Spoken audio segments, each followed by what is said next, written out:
Hi everyone. Welcome. You can tell this is a crew of educators after a long day right before winter break. I hope you had some nice, ooh, not coming over here. Hope you had some nice kind of quiet contemplative time before we get started. My name is Eleni Sidarius. I'm the director of middle school here at the Gateway School. Hi, I'm Christy Brackhausen. I'm the director of lower school here at the Gateway School. And Gateway is a school that serves students grades K to 8. I'll fix this before we continue.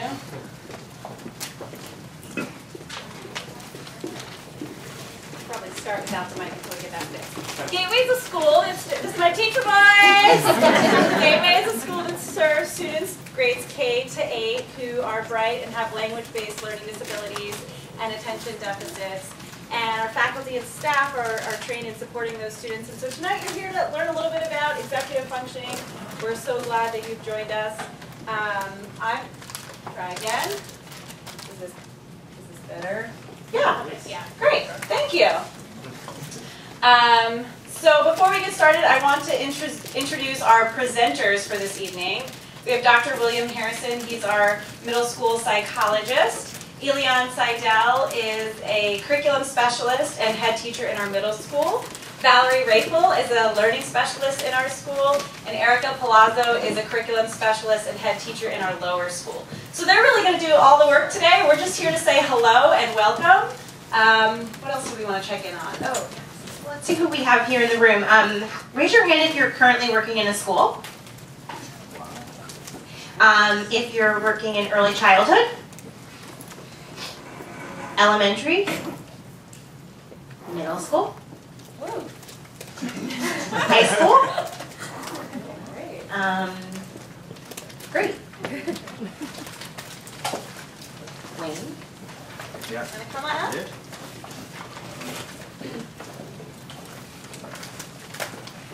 Hi, I'm Wayne Tam. I'm the CEO of Selected. We're the co-host of this event.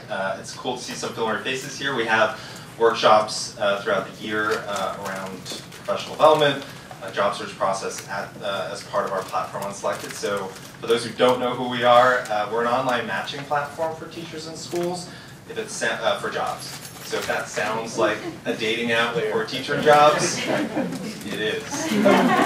And so our mission is really to help teachers find great fits, great ideal school fits based on things like school culture, teaching philosophy. You follow a profile, you answer questions about what you're looking for in a school, and schools like Selected and many other schools throughout the Northeast and now Los Angeles would reach out to you to connect directly for jobs. And so I just want to express my gratitude to Lenny and Christy for co-hosting this event with us. We've been, from very early on, great partners, and appreciate this opportunity, so thanks again.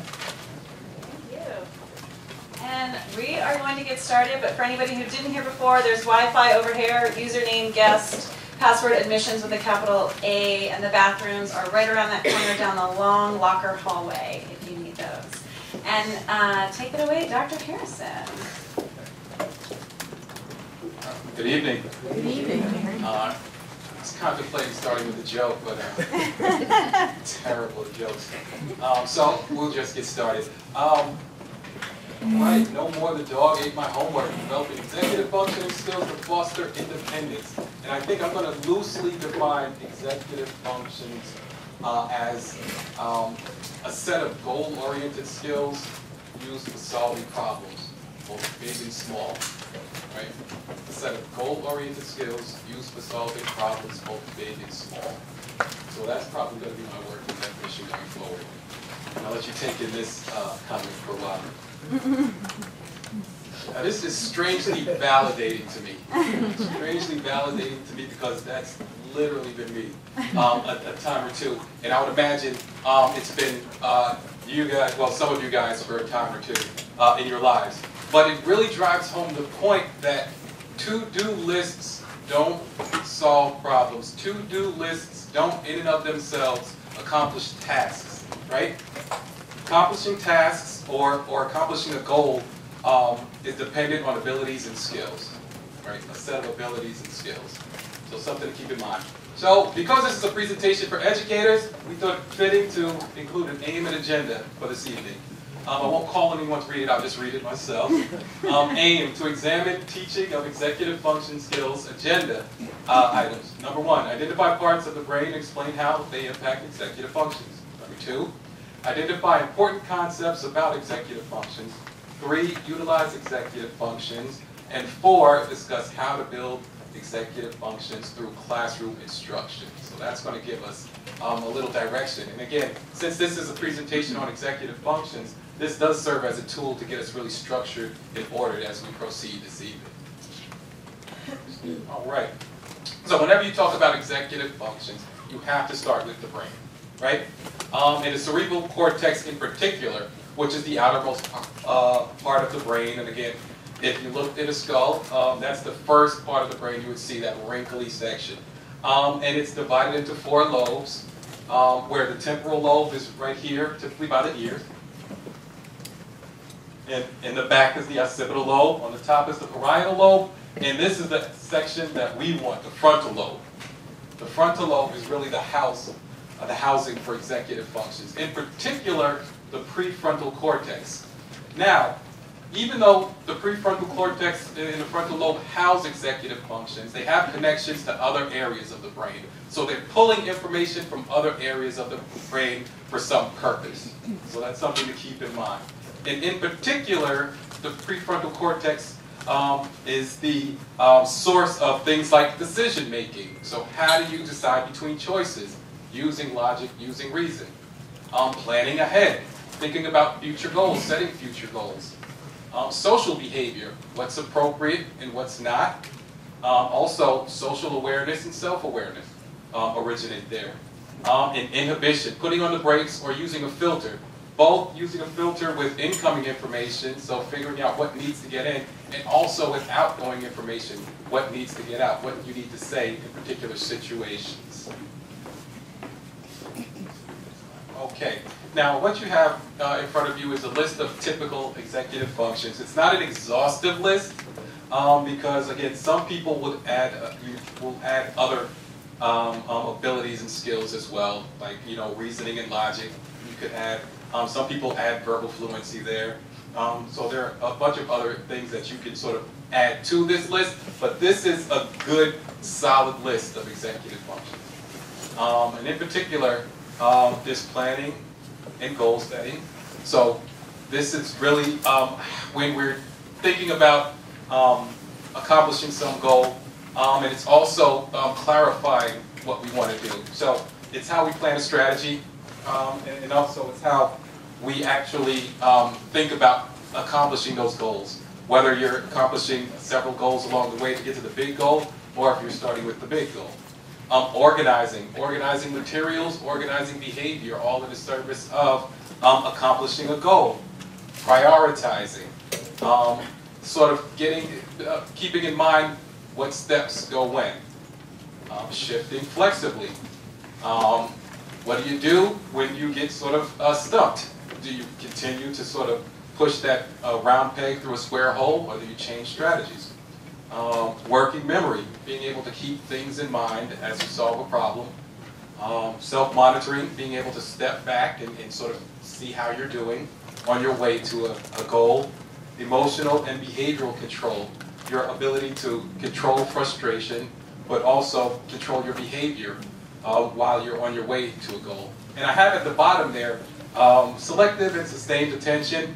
Some people think it's sort of automatic whenever you talk about executive functions, you're talking about attentional control, and some people parse it out. So I just did sort of a little bit of both by putting it there, but in parentheses.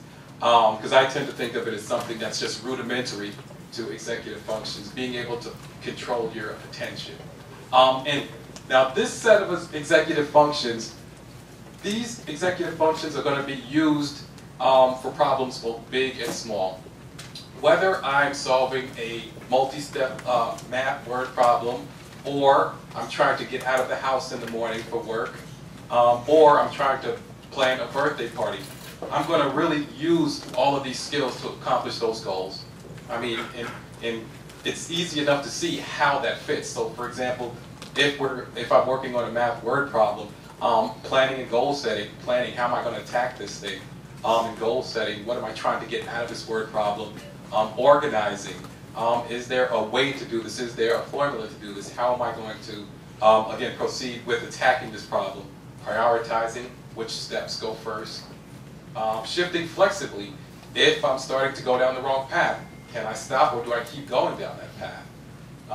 Working memory. Being able to hold information in mind as I'm going through the word problem, because if I'm going through a word problem and I keep forgetting the problem or keep forgetting what I'm working on, that sort of really slows down my learning pace. Also, self-monitoring. How am I doing on the task? Is that moment where you sort of step back and sort of try to check how you're doing in that moment. Emotional and behavioral control. Emotional control. If I'm getting frustrated, do I just rip up my exam in tantrum, or can I sort of just tough my way through it? In behavioral control, am I able to regulate my behavior? Am I able to sit in a classroom or sit during a test long enough to complete the test? So again, these can be used very easily. That set of skills that we were looking at before can be used very easily in the classroom setting, but it's also skills that we need, again, for the everyday, those everyday things that we have to do, whether it's, again, getting to work, finding gate weight after, at the end of a day, all those goals that we need to accomplish in a day, those are the skills that we use to accomplish them. Now, when we have weak executive functioning, you'll notice that there are very sort of real everyday problems that tend to crop up. So, carelessness.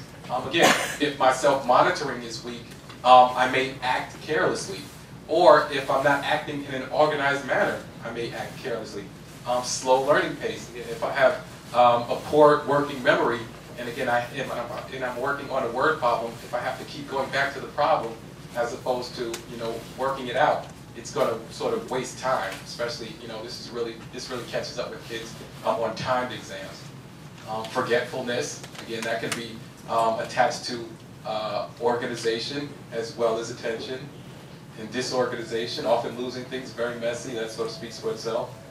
Problems navigating to destinations. If you have a poor visual working memory or your mental map, if you have a poor mental map, you're going to have lots of difficulty getting to where you need to go. And again, in the school setting, I would imagine that you guys see this, some of these things all the time. Problems initiating or stopping tasks. You can have problems on both ends, whether it's getting started on something or whether it's stopping when you need to stop, when it's time to transition. Haphazard trial and error strategies. If you're not working in an organized manner, you're probably going to be trying one of these strategies to get through whatever problem you're facing. Talking or laughing at inappropriate times. Again, issues of self-monitoring come into play here. Saying regrettable things. Those are folks with no brakes and no filters. Restlessness, fidgeting, again, that's an aspect of behavioral control.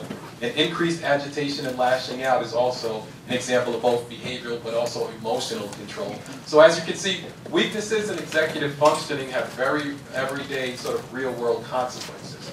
Now what we want to do is we want to take a look at sort of specific executive functions and sort of give you an idea about how they work and what they look like.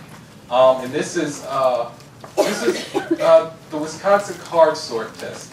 And there are online versions and there are actually physical cards that are used for this test. Now I think we're going to do this as a group. We thought about calling an individual up, but we thought about it again and decided against it. So what we're going to do is maybe do this as a group. So for this task, what we're going to do is we want to match that bottom card with one of the cards on the top, right? We're going to match that bottom card to one of the cards on the top, and that's the only instruction you get. So, in looking at that bottom card and looking at the 4 top cards, who here thinks that number 1 is the appropriate placement for that card? Maybe. Number 2? No. Okay. Number 3? Okay. And number 4? Okay, all right. So let's think a little bit. What are the criteria we're using For those that chose number 2, why number 2? Quantity. So, quantity, looking at quantity, number, okay. And for those that chose number 4? Shape. Shape, okay. All right. So, and no one chose? For color. So, we have some people changing their mind, maybe number 1? Okay, all right. So this is a, should we go one line and actually do it? Yeah, we might have to cut and paste that. So, yeah, I think we actually got to go online and play it for a second.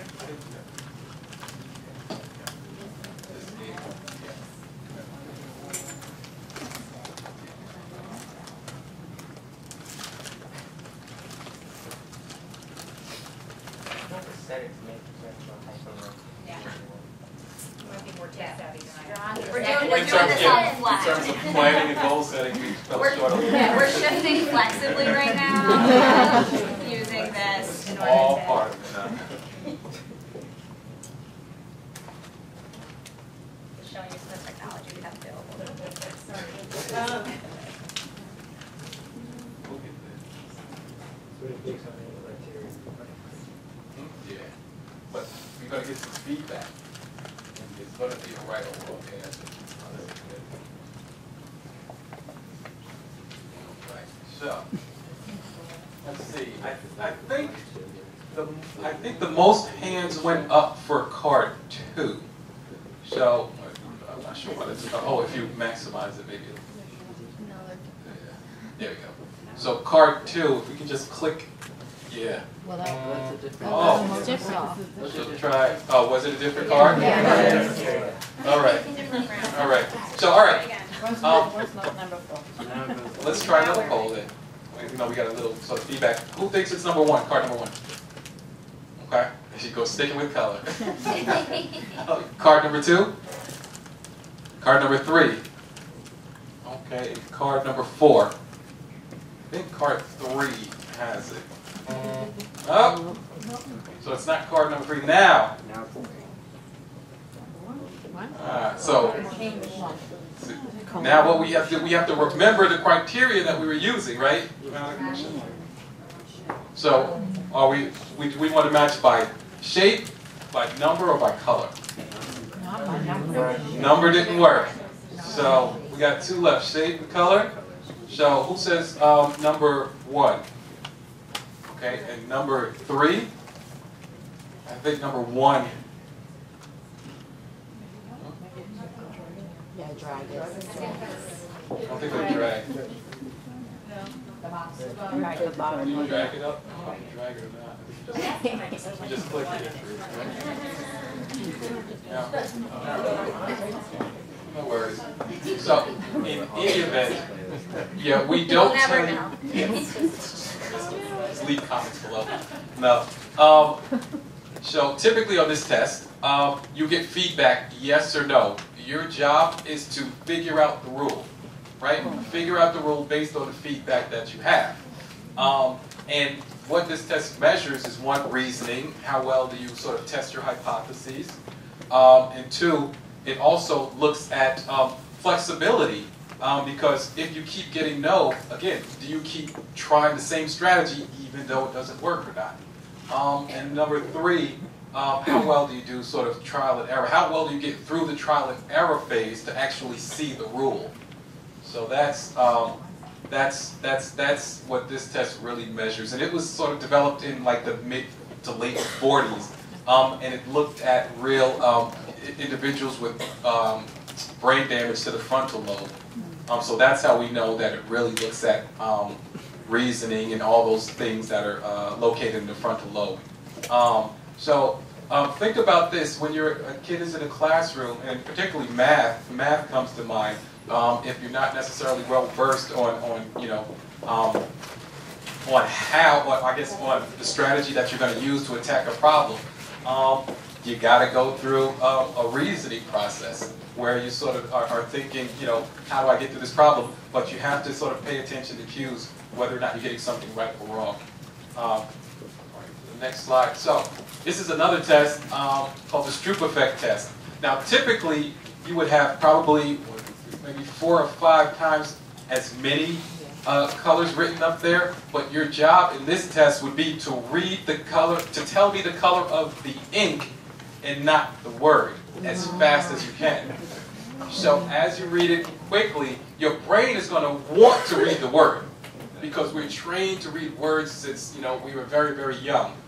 So your job is going to be to selectively attend to the color and not the word. So it's really a measure of interference and inhibition. But typically what you'll see is people will, on the way to finishing they use a lot of expletives usually. Because what happens, once it comes out of your mouth, you're like, oh! So, again, it's fighting back that urge. So there's an impulse control piece to this, and there's a selective attention piece to this, trying to figure out what's relevant and what's not, but in a sort of doing it quickly. So, if the game would have worked, we would have had a better reflection. But again, we talked it through a little bit. In terms of the first test, the Wisconsin card sort, you had to sort of come up with a strategy. What strategy did you want to use? And we talked through 3. It could have been color, number, or form, right? So we picked a strategy. And again, if it worked, the test is a little sort of tricky because once you sort of get what they're looking for, whether it's color, number, or form, they give you a sign that says yes, you got it, you got it. Then all of a sudden they change it on you. They change it in the middle because again they're looking to see how well you shift. And sometimes people just get stuck in the answer that they're given, and they keep going, keep going, keep going, even though the feedback is saying no, no, no, no, no. So again, in terms of executive functioning, it can give you a really good look at this idea of perseveration or getting stuck on things. And in terms of the Stroop effect test, that again really looks at how well you're able to sort of manage interference. And then think about a typical classroom setting. How well are you able to listen to the teacher talking and also ignore what's being said around you, ignore what's going on in the hallway, ignore what's going on outside, right? I once had a kid that explained to me so well. He had ADHD and he knows he has ADHD and he knows his ADHD well. He said his experience in a typical classroom is that every sound is played at the same volume and he never knows what to listen to. So he really struggles with selective attention, right? If everything is at the same volume, what do you listen to? So that's whenever I think about sort of selective attention and that Stroop task, that's what I sort of think of. And also, there's this idea of impulse control too. So again, on the Stroop test, your brain wants to read the words, but your job is to put the brakes on. So I have a question. How do you help students who may have ADD or ADHD develop strong executive function? So, as we go through this, you're going to start to pick up some hints about things you can do. Thinking about the places where they're weak, right? Not just attention and focus, but in ADHD, there tends to be lots of deficits in executive functions, the various executive functions. So, there are going to be issues with order and organization. There are going to be issues with not just impulse control, but use of filters. There's going to be problems with prioritizing. There's going to be problems with slowing down and learning to use a reason instead of haphazard or a sort of really non-strategy as opposed to using a strategy. So those are some of the things that you would look at specifically for kids with ADHD. All right. Yes.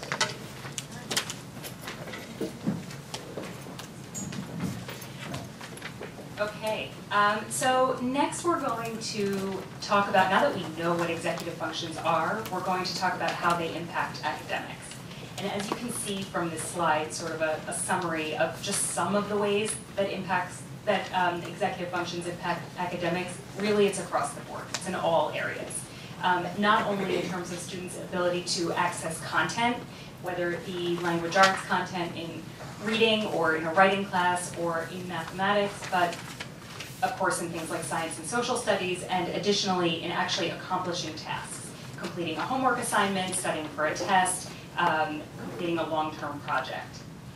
So we're going to take a look a little bit more in depth, specifically at a mathematics example. You know, in a lot of current mathematics programs, the goal is to take students beyond just arithmetic into mathematics, into more of a problem-solving kind of conceptual place, so that we actually have functionality in life with mathematics. And so, you know, in those types of problems, that's where you begin to see the intersection of the computation with language. So here is an example of a typical word problem that you might see in a mainstream classroom. So there were I'm sorry. That's okay. There were 18 children at a party. Some children left the party early. Then 9 children were remaining at the party. How many children left the party early? So this is tricky. The language is a little bit complicated. You really have to be able to visualize and envision what's happening in this scenario. And for students who have weak executive functions, it can be very challenging to figure out where to even begin. How do I begin to attack a problem like this? So at Gateway, one of the things that we do, our first step in our lesson planning, is to really think about analyzing the given task at hand. We can't begin to plan the scaffolds and the supports until we actually think about what are the underlying foundational skills that are necessary to accomplish the task. So this is an example of a template that we might use when analyzing a word problem task as executive functions relate to it. You know, which executive functions are necessary and why, and what is it that each of these things, you know, what do you need to do in terms of each of these different processes. So once we actually fill out the template, it looks something like this. So we might realize that in order to solve a word problem, you need to do a lot of organizing. You have to locate you have to have all of your materials and be organized in terms of your actual workspace. You need to show your work in a logical, sort of organized fashion on the page so that the teacher can follow what steps you took in order to solve the problem. You need to actually follow some steps. In terms of planning, you need to determine what those steps are, manage your time, again, make sure that everything is represented and drawn in a really logical way. As for prioritizing, once you read the problem, you need to be able to kind of wade through the language and figure out what is the most salient information. What are the keywords? What are the numbers? And then use those keywords to help you determine the operation that you'll actually, you know, compute in order to get to the answer. There's a lot of shifting and mental flexibility involved. So you have to not only transition from step to step in a process for solving a word problem, but you actually have to kind of shift set from doing things like reading the problem to computing an algorithm to then actually maybe writing out a solution sentence. There were blank children left at the party. Working memory is a huge one. So in working memory, we need to be able to hold on to all of the different pieces of information that we have, then manipulate some of it and come back and retrieve the information we have yet to use. As an aside from the word problem, this is an example of why you know, automaticity with basic math facts is so important, because when children start to do more multi-digit algorithms like 2x2 multiplication, if they don't remember their single facts, there's a huge working memory kind of demand there to be able to hold on to the facts and then also the procedure. And so the more that we can do to try to alleviate that load, the better able the students will be to access the material. In terms of checking and self-monitoring, all along the way, we need to be thinking about each step of the procedure. Have we done it correctly? Have we completed it? Are we ready to move on? In many cases, teachers require students to check their work, often with an inverse operation. Many students that, you know, we probably all know avoid that step because it just feels like extra work. It's actually helping them to really sort of evaluate their answer. Like, does my answer make sense? Is it reasonable? And that's, you know, yet another piece of, you know, where executive functions come into play. And lastly, there's also the emotional control that is necessary. Students need to manage emotions like frustration if it's difficult, or anxiety around math in general, or, you know, perfectionistic tendencies. They also need to be able to sustain their attention and effort throughout the course of doing the problem.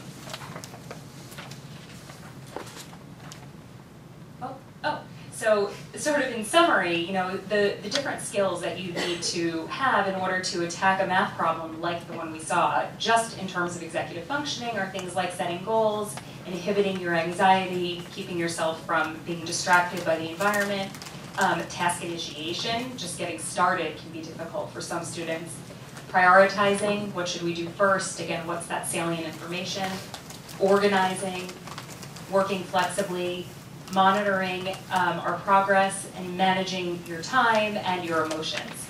And we have yet to, you know, sort of even discuss the impact of language and processing speed and things like that. You know, just executive functioning alone, you can see the sort of impact it could have on a child's academics. So, in other words, if you were to kind of categorize those things that we just listed out, they fall into two main areas: self-regulation and executive functions.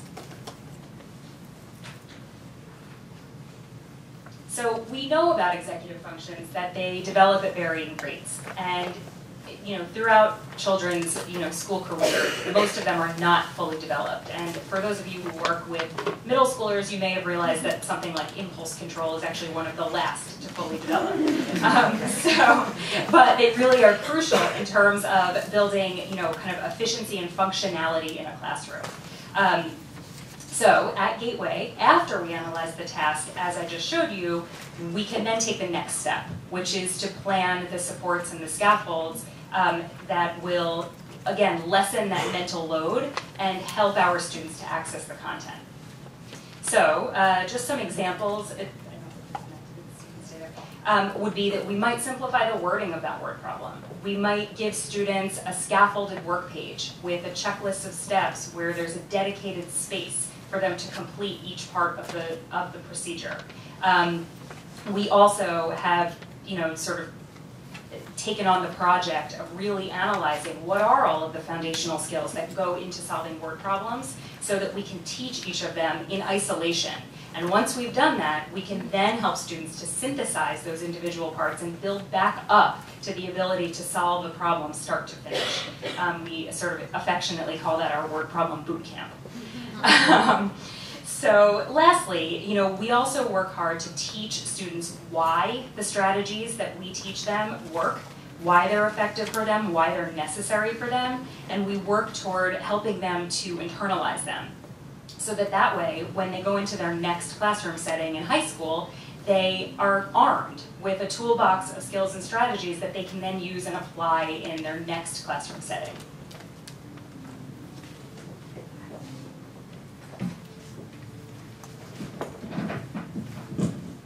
All right, so I feel like we've put you up here as a plant, sort of, because you've really guided us to the next part of this presentation.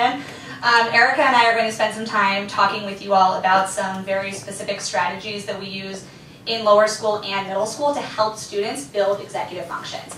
However, really what we're trying to do is to help students build what we're calling gradual independence, right? So we're starting over here at what we consider the teacher-centered phase. This is a really important part of building executive functions. So it requires a lot of very explicit teacher modeling, explicit instruction, and very clear sort of like mini lessons throughout the day that are identifying skills that students are working on and being really explicit and clear about what those skills are. So then the next phase of this would be something that we call teacher-assisted. So what does this look like within guided practice? How does this manifest itself in discussions? But ideally, like end goal over here is what we're calling student-centered. So students are able to take the skills that they're being taught and generalize those skills and then apply them independently within different contexts. So really the goal of a lot of the work that we are doing here is that we're trying to teach students really specific skills to help them with weak executive functions so that when they get into new settings that they can really generalize the things that they've learned. So, to your question, how can you help students build their executive function skills? So we're going to go over a number of different things, including types of explicit instruction and guided practice, what it can look like to think aloud and model positive self-talk, aim and agenda, that's basically like our goals and objectives that we use during each class period, and how we incorporate different organizational tools such as planners, and project calendars and timers into everyday instruction to really help students with their executive functions. So, Erica. Hi, I am Erica Plazo, and just a little aside, when I started at Gateway and learned a lot about these executive functioning skills, I had a lot of self-reflection in what I have learned are my strengths and my areas of weakness. And luckily, I've had some great teachers along the way and colleagues and different people in my life that have supported me to pull upon my strong executive functioning skills and help level it out. So as I'm teaching and I'm going through and looking at my classroom, I'm often reflecting on how do I help myself strategize throughout the day with things that are difficult for me. So that's the lens that I often take on as a teacher. So I am a teacher of some of the youngest learners at Gateway. This is one of our example of our morning routine. So we take nothing for granted.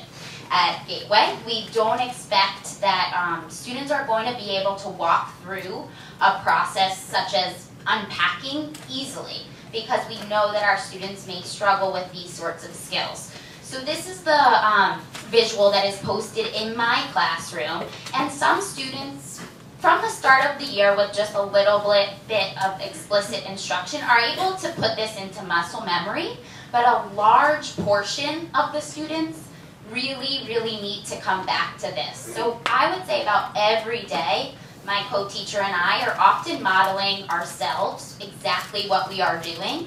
We're verbally talking through each discrete task. So we go as far as to tell our students where they should place their lunchbox within the cubby to set them up for success. So when they go to take it out for lunch, it's easily accessible. So again, we really do not make assumptions, and we've learned that throughout the year, if we're extremely clear and explicit from the beginning of the year, we have a lot more little guys and little gals that end up towards that student-centered learning, where they're employing strategies to then be able to do this independently. One of the other most important things that I find for my learners is previewing the day. So we go over every day through the schedule, and we often tell the students if there is going to be a change. So we might say, oh, there's going to be something a little wacky today.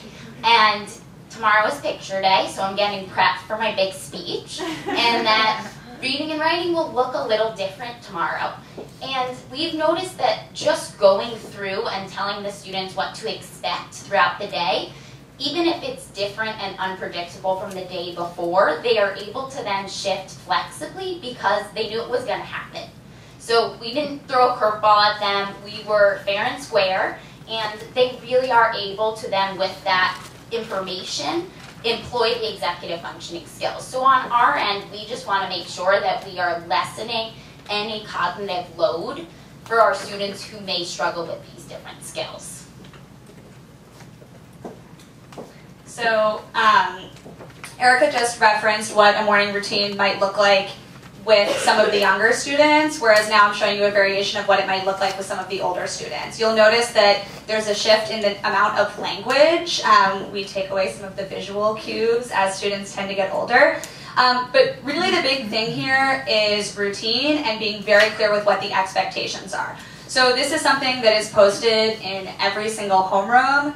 We reference it almost every single morning. Again, there are students who come in and they know exactly what to do, but then, and I'm sure you know who the student is in your head who comes in, you're like, it's December, like, take it out, what are we doing here, right? And so something like this here, the way that we've set up this particular checklist is that we've made the action words very clear and very bold, so it's accessible for students and you're using a visual cue for them. So it says something like, okay, you answer the morning message. Then you submit the homework, complete the advisory responsibility, and something like this, again, can help build those types of executive functions because you're building in a routine that students can use when they get into other settings, and we use these types of routines and checklists in almost all aspects of the way that we teach. So having something like this at the beginning, so for instance, I teach middle school, and so my routine at the start of each class is sort of a variation on this, and there's also a routine at the end of the class. So making sure that that sort of consistency is built in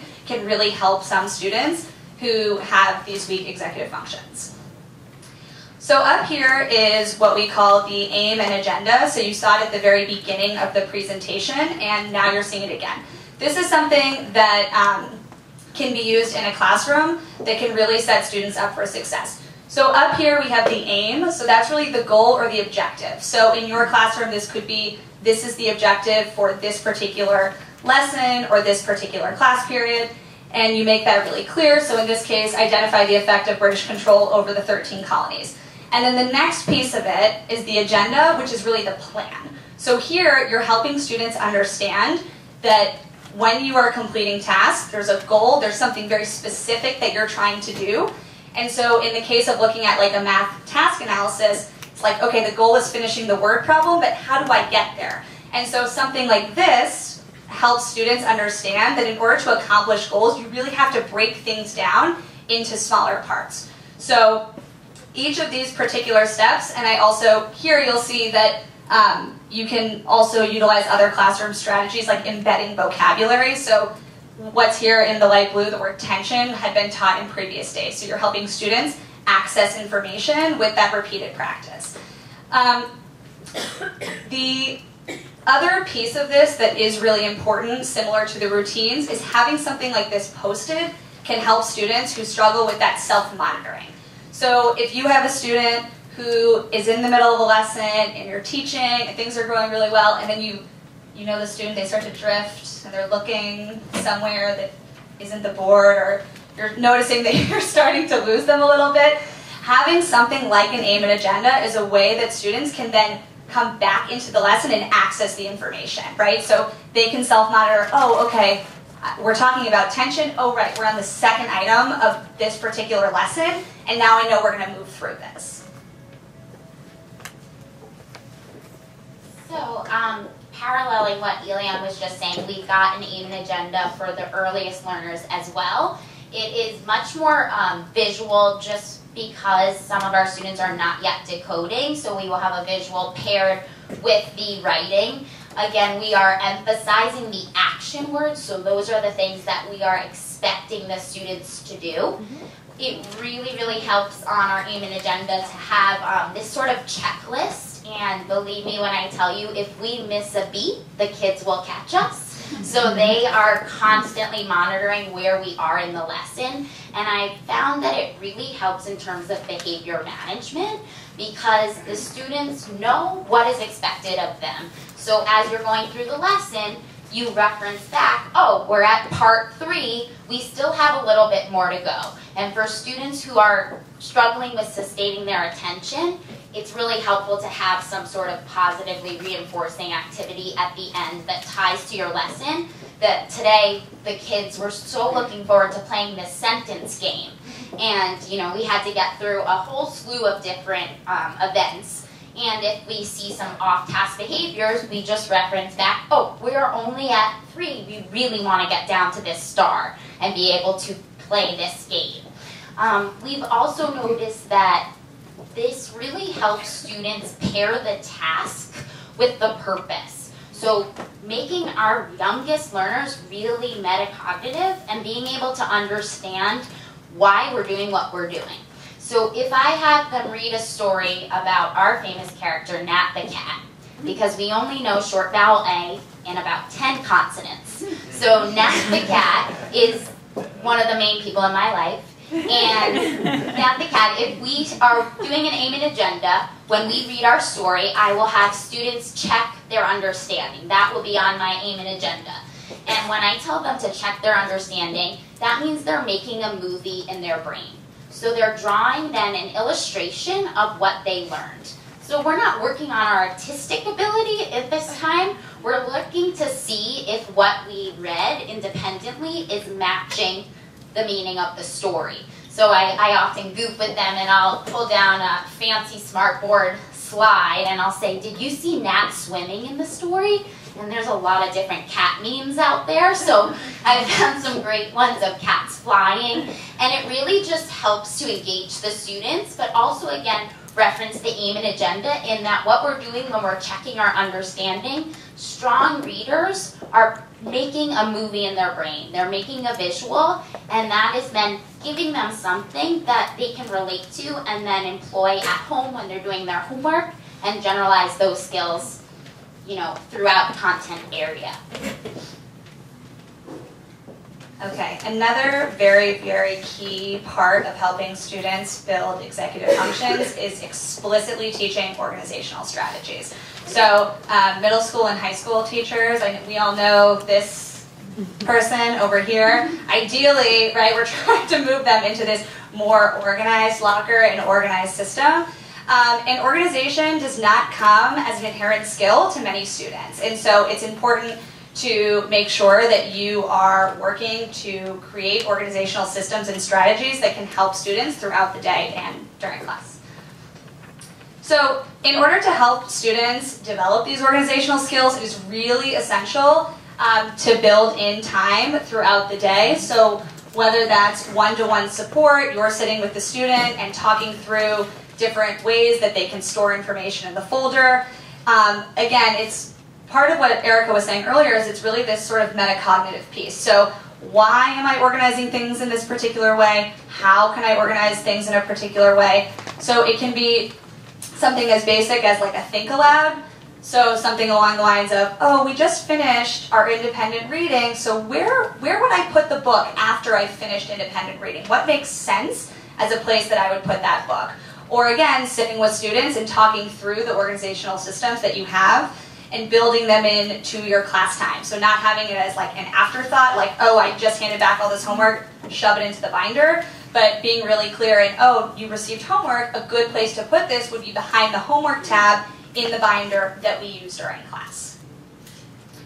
A system that we have found incredibly effective from the youngest students all the way through the oldest students at our school is color coding. So this might seem really basic, but it was very life-changing for many of our students. So having a system in your classroom where, for example, all of the things that are green relate to science, right? So you have a science folder and it's green. You have a binder and it's for science. You have a homework folder and it's green and it's for science can really help students cue this automaticity when they're creating organizational systems and filing information. We see students internalize this type of a strategy in a number of different ways. My students have a test tomorrow on the women's rights movement coming up, and yesterday we had a study day where we were explicitly talking through different strategies that they can use. And I had a student who raised her hand and she said, oh, Miss Seidel, do you have different colored note cards so that I can put different categories with different colored note cards to organize myself? And I had like exploded. And so she created a system for herself where she's, again, generalizing this skill of color coding. And so she had all of the vocab words were on blue note cards, everything about Susan B. Anthony was on pink, and she really created this system for herself using what she had been taught in this type of a context. And we see that a lot with students, especially students who will go to high school and they'll come back and talk to us about the things that they have used at their new school without any sort of guidance. Up here is another type of system that can be integrated into a classroom. We use a lot of calendars here, and this specifically is a project calendar because we have found that students who have weak executive functions can really struggle with what are considered long-term assignments. So that can be anything like a science fair project or a poster board you're asking them to make or a research paper that they're completing. And there is this piece, sort of what Will was referencing earlier, of like, how do I initiate this task? How do I get from A to B? And so by creating a project calendar, you can really help students think about how to organize, plan, and prioritize. So here, for example, students were doing a research paper on Thurgood Marshall, and so I helped guide them through the process of what each day was going to look like during class. And then when it got to the point where they were independently conducting a research paper, they used the model that I had given them. So again, going back to that really explicit modeling piece, and applied it to their own research paper. They referenced it during class. They created little mini to-do lists for themselves. This is not something that students just like came up with. It required a lot of time and really, really clear instruction and modeling to get them to a place where they were doing this sort of work independently. The other great thing with project calendars that we've found is that it can help with that shifting and that flexibility piece, because if you accomplish a whole lot on one day, that can change the way that your calendar looks or the way that the project is being done. And so it helps students sort of self-monitor and manage that on their own. All right, so at Gateway, we are helping students with their executive functioning skills academically, but also socially. So it's really, really sweet, but many of my students use the AIM and agenda when they have play dates. This is totally unprompted, and they make their own AIM and agenda for their play date plan. So that's how much this has infused into their lives and has transferred over to the social piece. Here's an example of our lunch date schedule, but with also free time choice. So that's a pilot program we've rolled out this year. Students ranked different choices of classrooms they could go to with activities such as arts and crafts, building, go noodle time. So it was totally intrinsically motivated. We have this schedule in our classroom because, similar to unpacking, eating lunch requires a lot of executive functioning skills. So what is your goal? To eat, get your energy, and a lot of our kids, their goal is to get to free time as soon as possible. But we require them to pack up before they get there, which is really a little bit unfair of us, but we got that reinforcement piece, and it really helps our students. So again, I really wish that sometimes when I was at dinner, I had a little timer set, because I'm often the one who's still finishing while everyone's eating dessert. But I have noticed that a timer for our kids is really what helps them. So we set a time. This is your allotted eating minutes. Of course, they are allowed to continue to eat afterwards, but it just helps them to manage how much their time they have in terms of prioritizing, talking with friends, off-task behaviors. So they're really having to, again, employ those EF skills. And then they have to build in the time for packing up and then getting to their free time choice. So just this visual helps our students, again, for the planning and goal setting, to know where they're going every day. They really have independently been able to check this schedule and know kind of where they're headed. And I think that's a really incredible skill that they've built. And it's really something that positively affects them. Also, if you like to know what ghost pick is, that is something that we've built in as another positive reinforcement system. But students who have really shined throughout the week, we allow them to get that extra lunch date. But again, it's really underlying those executive functioning skills. So how we're setting them up for success to be able to meet the different expectations that we have for them. So the ghost pick is really a hot topic on Fridays. I'm looking forward to this one. And this is just another example of how we would structure something so that we can help our students really maximize their executive functioning skills from a social perspective. Oh, yeah, I can actually mention something about timers. Erica talking about the timer reminded me that we had mentioned it a little bit earlier, and I think that in terms of utilizing a timer in your classroom, you really can never underestimate its benefits. This year I happened to have a particularly chatty group, and I noticed that it was taking them what I considered an excessively long time to complete our routine at the beginning of class. So things like taking out a pencil were paired with taking out a pencil, talking to the person next to me, talking to the person on the other side of the room, going to sharpen my pencil, all these things. And I walked by my colleague's classroom, and her students are like rapidly completing the routine. They're like so efficient. And I went to her and I said, what's happening in your classroom that's not happening in my classroom? And she's like, oh, we play beat the clock every day in order to complete the routine. And so she has a very visual timer, and this was life-changing for me. A visual timer, and it's set for a certain number of minutes, and it starts when the students walk in, and it helps students, again, with the time management piece and really making sure that they know how to prioritize and manage their time effectively, especially at the start of class. So, And again, just to circle back about what we were saying, in that we don't take anything for granted. So we are breaking up throughout the day what we need our kids to be able to do throughout a lesson, throughout when they arrive, when they depart.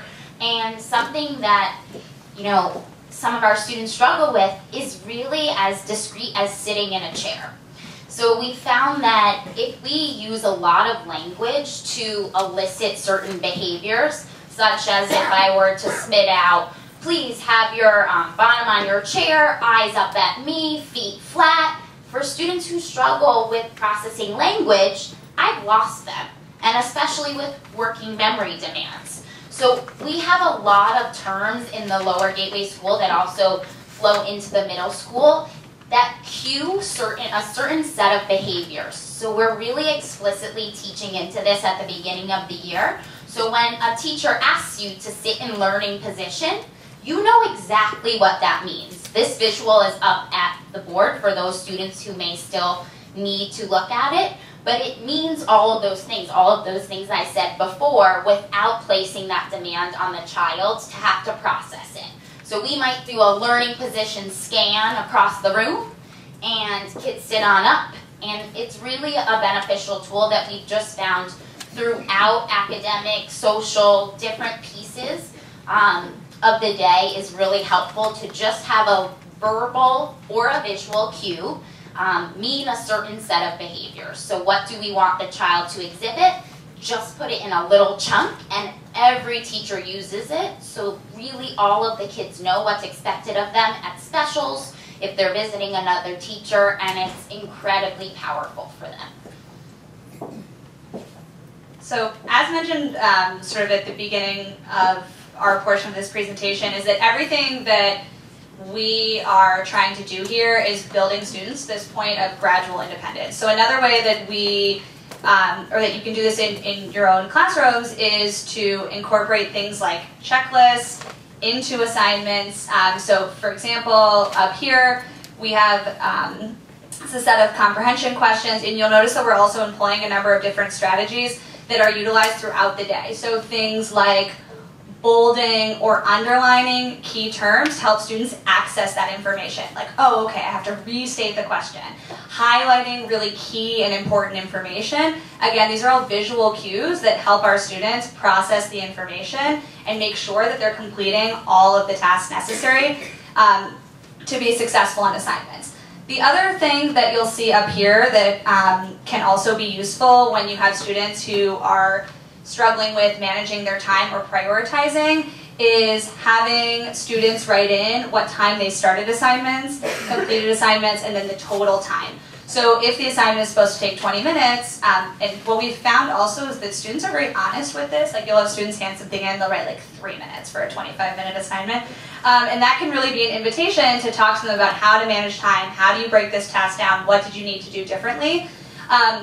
Also, you'll see a checklist. Again, I use complete sentences, I added details, and this might seem like we're just reiterating the same sorts of things over and over again, but this is how students with weak executive functions can really internalize the types of things that they need to do on assignments and generalize this across the board. This is another example of a homework response checklist. So something like this can be individualized for a student. It can be put on the back of an assignment, at the bottom of an assignment. This one is obviously much less language heavy. And so things like, I've included a heading. Again, this is the self-monitoring piece. So did I do all the aspects and the parts of this assignment that I needed to do in order to get complete credit? And so we've used this with students before, and then eventually we'll pull away the scaffold once they start to demonstrate that they are able to complete all of these tasks on each of their assignments. This last one goes with our theme of gradual independence. And so you'll see up here, dear, insert your name, I wasn't able to complete my homework last night because I had trouble doing it by myself. I would like some extra help from you to understand this. Thank you. So this is something that we've used with younger students and also students who can be particularly anxious about managing that type of teacher interaction. And so something like this can help students from approaching you at the wrong time. So if you're in the middle of a lesson and they're blurting out that they didn't know how to do their homework the night before. Or the kid whose dog ate their homework, right? So all of these things here are different strategies and tools that you can build in that help students move from that teacher-centered piece all the way to the student-centered independent phase. So, are there... Okay, so before I guess we take questions, we have a really quick little turn and talk for you. So find someone friendly nearby and turn and talk. And what is one strategy that you can begin using in your classroom to support students who need executive function support?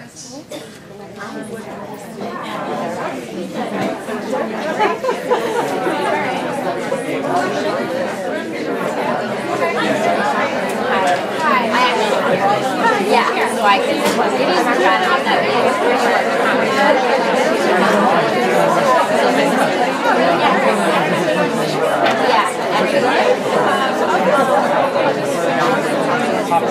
oh, great.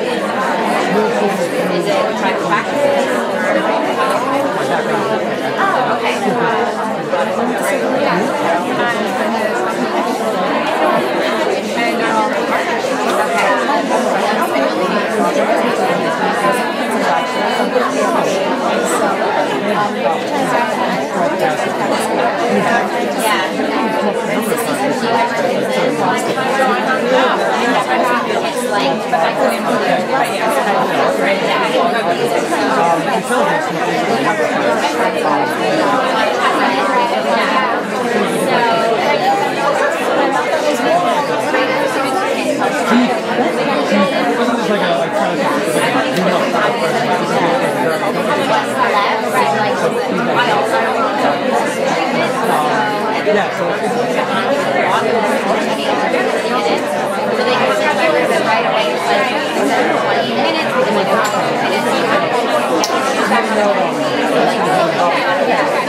Anybody want to share anything they discussed with their partner? And so there's some things that's said about the color coding. In our classroom, we already do color coding.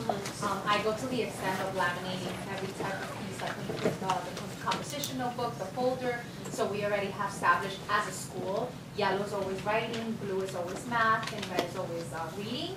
So I went ahead and created actual pictures of the actual notebooks that they have and put it so every time we transition from period to period, we already have that picture. They already know why I need a pencil. I have a laminated like copy picture of pencil there. So using that really, and I started that this year, and it really makes a difference from, and I'm a freshman teacher, teaching up last year to this year. It's like, what are they? Oh gosh, they already know Miss Gomez. Can I go ahead and put it with what I'm writing now? And let me put it up there. And I mean, they can't reach, but they're just like so excited. Gosh, that's great. Thank you. Sure. Anyone else? Yes. Yep. I like the idea of the calendars. You have the goals and then you work backwards. And I think, because I teach English and I like to assign essays and projects because I like to make students sweat. But I definitely do want to incorporate, because I do that myself, but like, I do want to teach them how to incorporate that to any lesson structure. Absolutely. Anyone else? I have a question about that. Sure. Like if you're working in a third grade class and really the teacher is the one who has decided what the steps of the writing project are going to be, it still occurs to me that it might be helpful for the kids to actually see how that looks, and not like they have no idea what the long-term thing looks like, even if they're not planning it. Yes, absolutely, and modeling it for them, and I think that's similar to the aim and agenda. It's like you made the plan for the class, but they need to know what it is. Yeah. You know, you can do that with a long-term project so that they know what is coming, and so they're also starting to sort of realize, like, oh, when my teacher plans, this is how she does it. So if I need to make a plan, I can do the same thing. It's great. Anyone else? Yeah, I'll throw one out there. I guess one thing I can do is give one student the checklist and the other student the task. And one student to be very visual checklist with each boxes and everything. And if one student does the task, the other student checks the checklist. And in addition to breaking down the task, it also helps with their metacognitive skills, because one has to literally practice pausing and checking how far along we are with the test. Yeah, absolutely. This is essential for group work, that you show the kids how to work together and how to organize who's doing what, giving jobs and those kinds of things. Holds them accountable. Yeah, absolutely. Anyone else? I know that some schools use an online system where a teacher, like a science teacher, does science labs on in advance. So kids that have language issues can preview it over the weekend before they're actually going into the labs, so they don't waste all that time trying to make sense of the language. But I guess it depends on whether or not you think having a parent that is also involved is helpful or not. Yeah. What's interesting about the learning management systems, we don't use them here, but we introduce students to them before they go off to high school. And what's so fascinating is kids come back and they're like, oh, well, I figured out how to go in and color code all my assignments and schedules. So they're, again, applying what they were doing here with having color-coded folders that were tangible, and now going into those learning management systems and color-coding all parts of that to help them sort of organize. Independently. So, you know, and kind of collaborating with parents on that can be very helpful too, to sort of gear them up to say things like, here's how you can help your, you know, your student carry over some of what they've learned in my class or some of the structures that we have here, and really talking to the kids about why you're doing what you're doing. I think that's something that really stood out, that I come from a school that was a responsive classroom. And responsive classroom is like, we don't take anything for granted. We basically show the kids exactly what the expectation is, and if they don't know, let me show you how it looks like. So having that again, it takes away from you getting upset, you know, because naturally when they don't do it, you're like, oh. But if you say, well, hold on, let me show you how to do it, and that definitely takes away, and kids are now like, oh, the moment they see their walking feet, marshmallow feet, whatever it is cutesy that you add on to the, you know, to that task. I want to know what the middle school version of marshmallow feet is. If somebody has that term, I need it really bad. I haven't figured out what's the cutesy way to say that to a 13-year-old. Yeah. Anyone else? Yes. When I was teaching, I had a goal where I taught the students to, they would write their own goal. I will complete 3 pages in 20 minutes of a given assignment. And it was amazing when they wrote their own goal, rather than giving the 3 pages, these are the things you have to do, they wrote them. And then they could get it done with focus. Yeah, especially if they've sort of learned the structure of doing that in advance. So a lot of times what teachers do here is have the kids write the aim and agenda, or talk about, this is the aim, what will the agenda be? So again, the gradual release. You see the aim and agenda at every single class, every day. So you get to the point where they kind of know it, and then they can start writing it, and then, so what would your aim and agenda be for your homework? Why don't you try that? So that they can sort of learn to sort of structure it themselves. So I have a question. In terms of, like, you have amazing strategies to help these kids. When, for myself, when I'm in a classroom, time is of an essence. So how did you find, because again, everything needs to be explicitly taught, and here you have, I mean, in our school we have a scope and sequence where we need to get to every single part of math, reading, writing. How does that play into your school, or how can that be supported to us, so that when we go back to say, hey, this was amazing, this worked in the school, can we try it? How does time, you know, how do you manage time with everything else? Because showing a child how to unpack and have that very, first grade, having that schedule would be amazing. But again, let me show you how to do it at the beginning of the year, but what if they, so the time. I guess my sense is that, and if anybody wants to jump in, please do. My sense is that it saves time in the long run. Yes. Right? So when you're explicit in the beginning, then everybody knows, and then most of the kids can kind of do their thing, especially if you're in a mainstream classroom, and then the kids who really need the support, those are the ones that you're coming back to. And you're coming back to those kids anyways, whether they're laying on the floor, flicking something across the room because they don't know what they should be doing, or whether you're coming to kind of check in with them and monitor and cue them back to that agenda or that visual. So I think the way we view it is you invest the time up front so that they know exactly what to expect and what is expected of them so that they can then, right. Anyone else? Sure. It's okay to ask another question. So whenever I'm working with on my students' executive functioning skills, well, one of the ways I think about executive functioning is the voice in your head telling you you have something to do and what it is. Yes. And so you see these people in life who have this incredible voice in their head, and they don't really need these systems. Mm-hmm. And I don't think that's ultimately the goal, but I do often wonder, am I trying to help students compensate for a weak voice? Or am I trying, and these are systems that will be with them for life, or right now am I trying to help scaffold them with systems to strengthen that inner voice? And I just wonder if you can talk about that balance and the ultimate goal we're trying to lead students toward. Yeah. I think it's the latter in the sense that by providing the scaffold, they build the voice in their head. They're always probably going to need some supports if they truly have a deficit in executive functions. However, as Erica shared at the beginning, you start to get self-aware and you realize, I do this instead of this. I wish you had your notebook with you because Erica's notebook is the most beautifully organized, color-coded thing. It's a work of art, and there's a pouch with markers of every color next to it, and that's what works for her. And that's a scaffold, that's a system that she's put in place for herself, and in having it, is able to organize on her own, right? So you by doing all of these things with students and modeling it for them, you make them more self-aware of what is helpful to them, and then hopefully they start to generalize and it becomes a little more automatic. That's the goal. So for example, going back to the word problem example, Valerie was talking about, giving a checklist to solve the word problem. Well, ultimately, we want them to be able to solve the word problem without the checklist. Is every kid going to be able to do that? I don't know.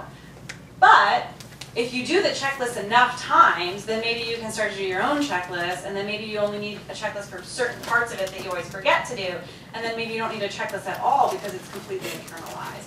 And that's different for every kid. Our goal at this school is for students to generalize the skills and the strategies so that they can be strategic, independent learners when they leave here. Everybody's on their own journey towards that, so it varies for different students.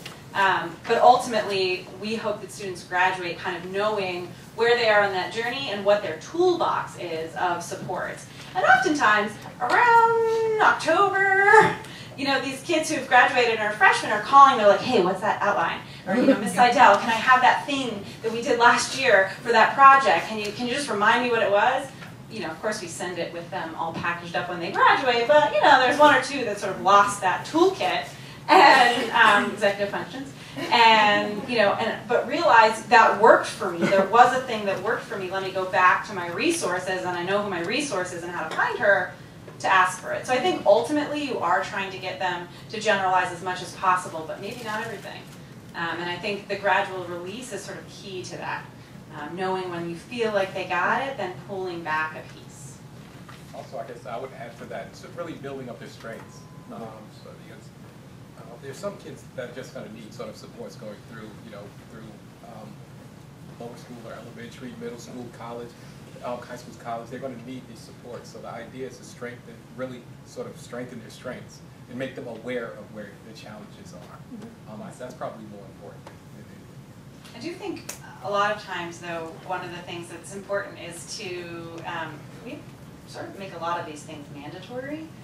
So for example, we have a very specific folder system used for homework. We have a parent here tonight who can tell you that it's a lovely little system. And a lot of kids, you know, are like, I don't want to use the thing that you're giving me because it's, you know, middle school and that's what they're supposed to do. And it's like, no, you're going to use it. We're going to talk about why you need to use it. And then by the end, they love this thing, and it's their favorite item because, not by the end, probably a week in, it's their favorite item because they realize, oh my gosh, I don't lose my homework anymore. So really requiring kids to use the strategy and giving them feedback on their use of the strategy is really, really important.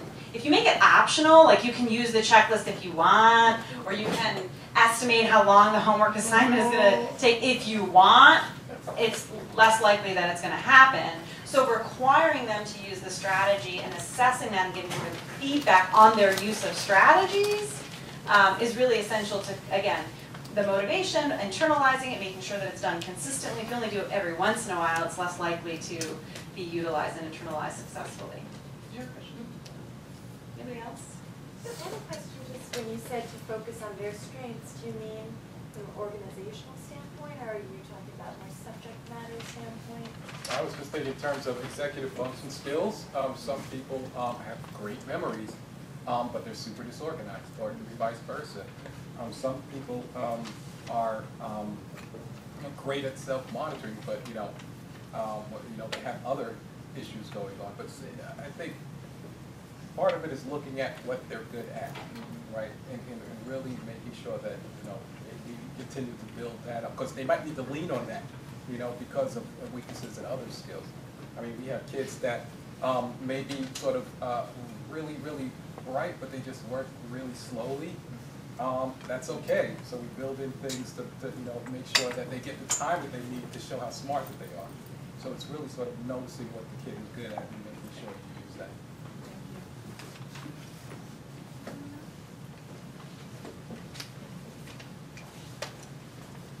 Yeah, I want to talk about pulling scaffolds back and letting them be more independent, and I guess maybe come out with their own strategies or organizations.